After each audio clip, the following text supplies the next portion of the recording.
Hello student, आप सभी का मेरे चैनल पर बहुत बहुत स्वागत है। प्रीवियस लेक्चर में हम लोगों ने डिस्कस किया था बुद्धि के परीक्षण। इस लेक्चर में हम लोग डिस्कस करेंगे बुद्धि की परिभाषा, बुद्धि के प्रकार और बुद्धि के सिद्धांत। तो बुद्धि क्या है? कई मनोवैज्ञानिकों द्वारा कुछ परिभाषा दिए गए हैं बुद्धि के, जिसको हम पढ़ेंगे। बोरिंग महोदय ने कहा था बुद्धि वही है जो बुद्धि परीक्षण मापता है। वुडवर्थ ने कहा था बुद्धि कार्य करने की एक विधि है। बकिंगम ने कहा था बुद्धि सीखने की योग्यता है। टर्मन महोदय ने कहा था बुद्धि अमूर्त विचारों के बारे में सोचने की योग्यता है। अल्फ्रेड बिने ने कहा था बुद्धि बोध पर आधारित है। फ्रीमैन ने बुद्धि की उपरोक्त परिभाषाओं का विश्लेषण करके सभी परिभाषाओं को इन्होंने 3 रूप में परिभाषित किया था। पहला है समायोजन करने की योग्यता, मतलब जो बुद्धि है वो समायोजन करने की योग्यता है। बुद्धि सीखने की योग्यता है और बुद्धि अमूर्त चिंतन के रूप में है।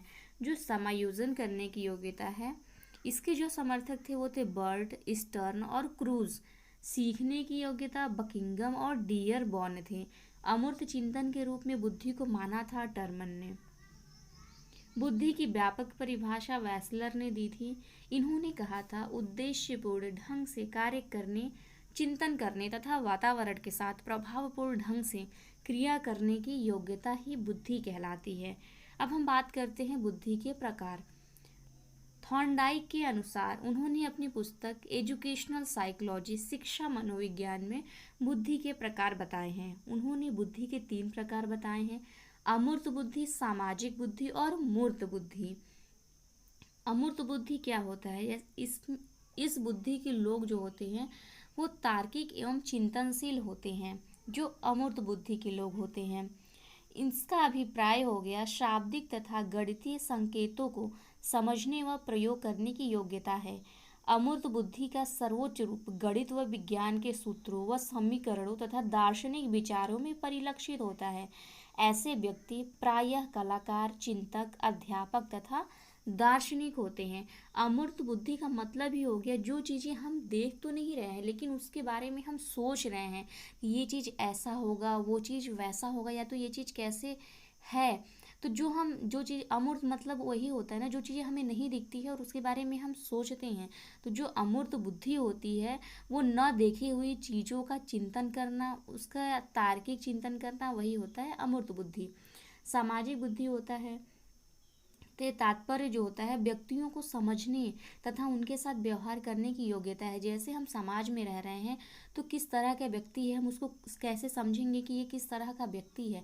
ये जो हमारे अंदर योग्यता है वो होता है सामाजिक बुद्धि। सामाजिक वातावरण में सामंजस्य स्थापित करना, ऐसे व्यक्ति जो होते हैं वो अच्छे नेता बनते हैं। मूर्त बुद्धि, मूर्त बुद्धि थॉर्नडाइक ने कहा था, लेकिन मूर्त बुद्धि को हम और तरह से कह सकते हैं, जैसे स्थूल बुद्धि या यांत्रिक बुद्धि।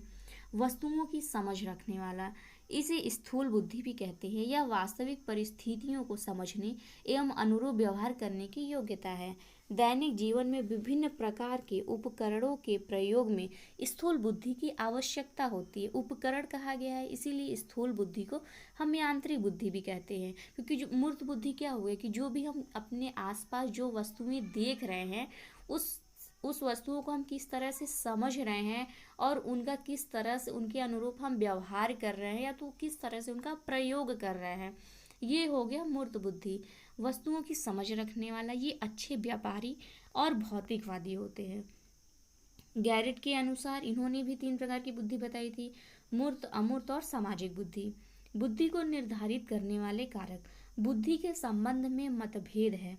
कोई इसे जन्मजात मानता है, कोई इसे अर्जित योग्यता मानता है, कोई वंशानुक्रम, कोई वातावरण की उपज मानता है। मतलब जो जन्मजात योग्यता है वही वंशानुक्रम है और जो अर्जित योग्यता है वो क्या है, वातावरण की उपज है। इस विवाद को हम कहते हैं प्रकृति पोषण विवाद, नेचर नर्चर कंट्रोवर्सी। मतलब इसमें अभी भी मतभेद हैं कि जो बुद्धि है क्या वो जन्मजात है या तो वो अर्जित कारक है। तो बुद्धि को प्रभावित करने वाले जो कारक हैं वो है, बुद्धि को 3 प्रभावित करने वाले कारक हैं: वंशानुक्रम, वातावरण, वंशानुक्रम एवं वातावरण की अंतःक्रिया। वंशानुक्रम बुद्धि को वंशानुक्रम माना है गाल्टन महोदय ने, टर्मन ने और गोडार्ड ने।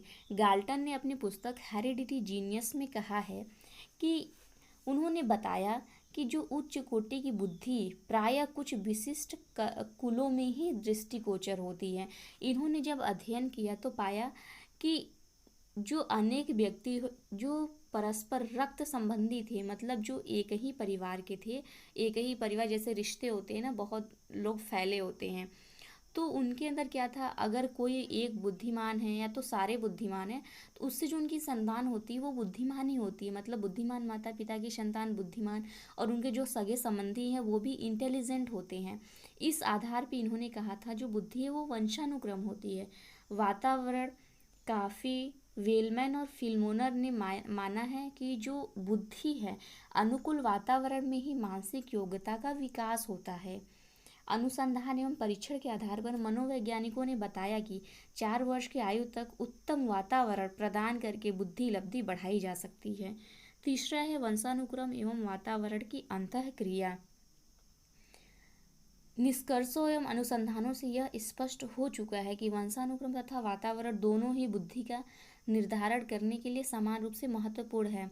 वंशानुक्रम पर हमारा नियंत्रण लगभग नहीं के बराबर होता है। मतलब जो चीज़ें हमें जन्मजात मिलती हैं उस पर हम कोई नियंत्रण नहीं रख सकते हैं, जबकि जो वातावरण है उसको हम अपनी इच्छानुसार परिवर्तित कर सकते हैं। शैशवावस्था में बालक को प्राप्त अच्छे वातावरण के फलस्वरूप उनकी बुद्धि को बढ़ाने के अनेक सफल प्रयोग किए जा सकते हैं, जिससे उनकी बुद्धि लब्धि बढ़ाई जा सके। पढ़ेंगे बुद्धि के सिद्धांत। बुद्धि परीक्षण के जन्मजाता माने जाते हैं बीने। एक कारक सिद्धांत दिया था बीने, उसके समर्थक थे टर्मन और स्टर्न। 2 खंड सिद्धांत दिया था स्पीयरमैन ने। 3 खंड सिद्धांत दिया था स्पीयरमैन ने।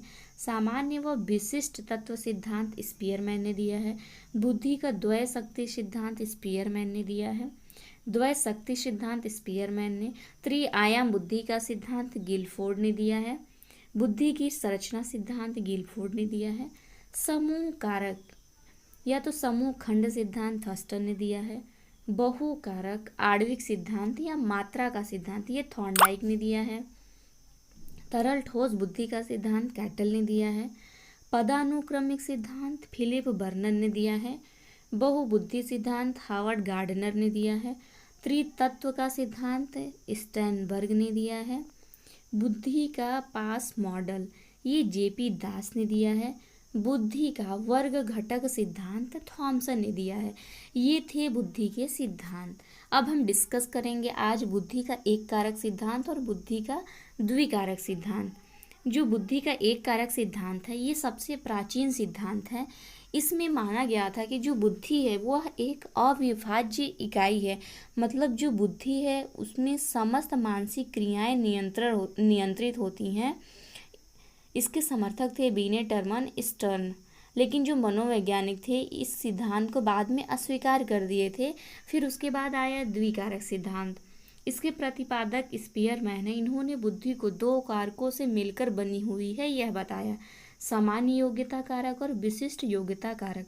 सामान्य योग्यता जी फैक्टर और एस फैक्टर, जनरल फैक्टर और स्पेसिफिक फैक्टर। सामान्य योग्यता जो है वह जन्मजात सहज प्रत्यय प्रातिभ कारक के रूप में होती है। सभी व्यक्तियों में जी कारक भिन्न भिन्न होता है। दैनिक कार्यों में जी कारक का उपयोग होता है। जो इसे जन्मजात योग्यता सामान्य योग्यता इसलिए कहा जाता है क्योंकि सभी जो मानसिक क्रियाओं को करने में इसकी आवश्यकता होती है।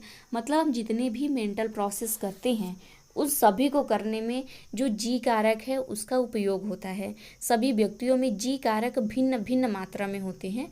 दैनिक जीवन के कार्यों में जी कारक का उपयोग अधिक होता है। विशिष्ट योग्यता कारक को स्पीयरमैन ने एस फैक्टर का नाम दिया है। जी कारक के विपरीत एस कारक विशिष्ट योग्यताओं का एक समूह होता है। एस कारक एक अर्जित योग्यता होती है। विभिन्न मानसिक कार्यों में अलग अलग विशिष्ट योग्यताओं की आवश्यकता होती है। किसी भी व्यक्ति में विशिष्ट योग्यता अलग अलग मात्रा में होती है। जैसे अगर किसी एक व्यक्ति में संगीत में रुचि का एस कारक अधिक है लेकिन वही उसमें पढ़ाई का एस कारक कम हो सकता है। मतलब संगीत का जो विशिष्ट योग्यता है उसके अंदर अधिक है, लेकिन जो पढ़ाई का विशिष्ट योग्यता है वह कम है। इसीलिए कहा जाता है कि किसी भी व्यक्ति में विशिष्ट योग्यता अलग अलग मात्रा में होती है, एक ही मात्रा में विशिष्ट योग्यता नहीं होती है। जी फैक्टर तथा एस फैक्टर दोनों ही मिलकर किसी मानसिक कार्य को करने की क्षमता प्रदान करते हैं। स्पीयरमैन ने जी कारक को वास्तविक मानसिक शक्ति कहा है, क्योंकि यह सभी मानसिक क्रियाओं के लिए आवश्यक तथा महत्वपूर्ण है। हम दोनों से क्या समझते हैं, मतलब जो सामान्य योग्यता कारक होता है वो सभी व्यक्तियों में होता है और अलग अलग होता है सभी व्यक्तियों में।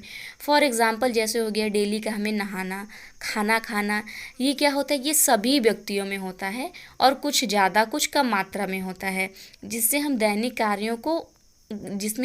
कार्यों का उपयोग करते हैं। लेकिन जो विशिष्ट योग्यता होती है जैसे गाना गाना, डांस करना, ये सब क्या है, स्पेशल फैक्टर्स हैं जिसको हम सब अच्छे से नहीं जानते हैं। कोई गाना जानता होगा अच्छे से, कोई गाना नहीं जानता है अच्छे से।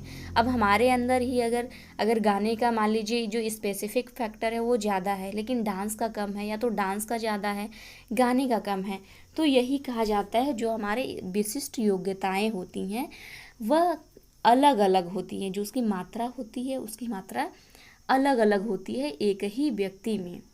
ये था बुद्धि का एक कारक और द्विकारक सिद्धांत। अगले लेक्चर में हम लोग डिस्कस करेंगे और भी बुद्धि के जितने सिद्धांत बचे हुए हैं। तब तक के लिए आप सभी को नमस्कार।